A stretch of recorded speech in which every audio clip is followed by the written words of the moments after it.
Bagabo ndabahaye kaze n'akaribu kuri uyu murongo wacu. Ego uno munsi rero ngo ndabazanire ibintu bitanu bidata valere na generation kuri generation bazokwama barya.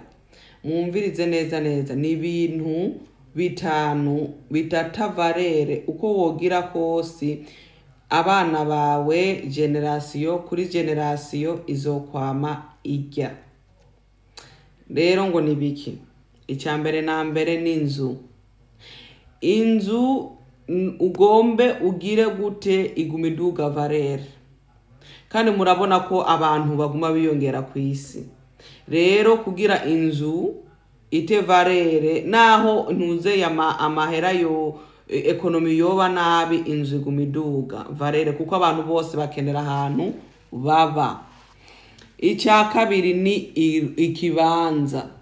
Ikibanza kigombe kibe cicaye ngaho kiguma kiduga valere. Ati gute?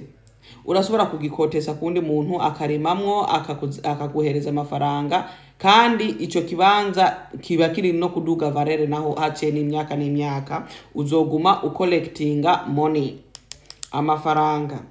Icya gatatu naco ni intuzeye ubuhange canke gucapa canke kuba ufise talente imeze gute, kuko iyo talente yashobora kukuvyarira umusaruro nka music, ama video, amafoto. Barya abantu bazi gucora neza amashugwe, ibintu nk'ivyo. Ivyo navyo ni ibintu vyiza kuko abantu barakunda kugura intuza ama paintings kugira nyene basire mu nzu yabo. Ivyo bintu rero bizokwama biri muri fashion, impuzu, ibintu nk'ivyo byama biriho, kandi namwe muraca musamuvyumva ni ibintu umuntu kira muntu akenera. Kandi imiziki bayivuza ubu kira kintu cyose n'umuziki, ugomba muri party muziki yo urumva kira kanya uguma winziza. Ikindi naco nuku investinga muri aya makampani manini. Nka example Amazon canke Apple, kuko aya matelefone dukoresha ubu kira muntu wese usanga afise telefone mu kuboko. Rero ku investinga rero amahera make muri iyo company kugira izira kungukira ku kwezi canke ku mwaka ntabwo ari bibi. Urumva ni nk'ama company nka Apple, Amazon, Google na Microsoft ni ibintu bizokwama biriho kuko iyi niyo technology tugezemo. Rero nk'ibi bibuga dukoresha ko urumva namwebwe muca mu getting the ideas. Ntabwo nkeneye gusarara. Ico cyari cya kane. Icya gatanu naco namabuye y'agaciro nk'inzahabu, urumva ibintu nk'ivyo kuko yege mabuye y'agaciro ntiyigera ta valere.